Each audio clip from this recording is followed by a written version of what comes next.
આપ જોઈ રહ્યા છો સ્પાર્ક ટુડે ન્યૂઝ। હિન્દુ ધર્મમાં અક્ષય તૃતીયાનું વિશેષ મહત્વ કહેવામાં આવ્યું છે।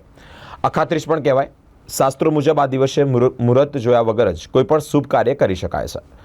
આ દિવસને લગ્ન માટે પણ શુભ માનવામાં આવે છે। એવું કહેવામાં આવે છે કે આ દિવસે કરેલા કાર્ય સફળ થાય છે, તેમાં કોઈ વિઘ્ન નથી આવતા। આ દિવસે દેવી લક્ષ્મી, ભગવાન વિષ્ણુ અને કુબેરદેવની પૂજા કરવામાં આવે છે। સાથે જ સોનું ખરીદવા માટે પણ આ દિવસ શુભ માનવામાં આવે છે। ડભોઈમાં વસતા ખેડૂતોએ જે ખેતીની શરૂઆત અક્ષય તૃતીયાથી કરતા હોય છે, ખેતરમાં પૂજા કરીને આજથી જ ખેતીનો પ્રારંભ કરતા હોય છે।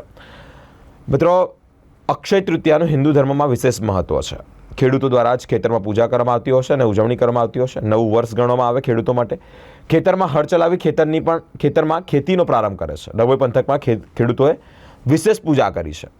અખાત્રીજનો હિન્દુ ધર્મમાં ધર્મગ્રંથો અનુસાર ભગવાન વિષ્ણુના છઠ્ઠા અવતાર ભગવાન પરશુરામજીનો જન્મ અખાત્રીજનો દિવસ આ શુભ દિવસ કહેવાય।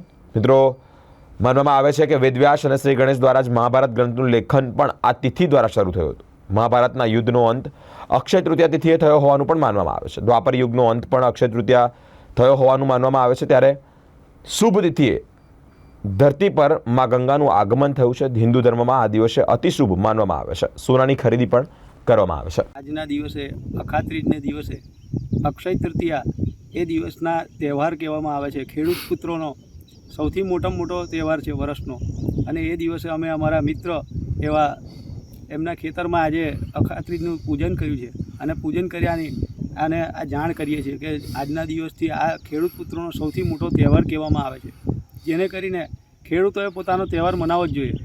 અને આજના દિવસે તહેવાર પ્રમાણે જોઈએ તો આજનો બહુ જ મોટામાં મોટો એ કહેવાય છે। ખેડૂત પુત્ર તરીકે ખેડૂતોએ આ તહેવાર મનાવવો જ જોઈએ।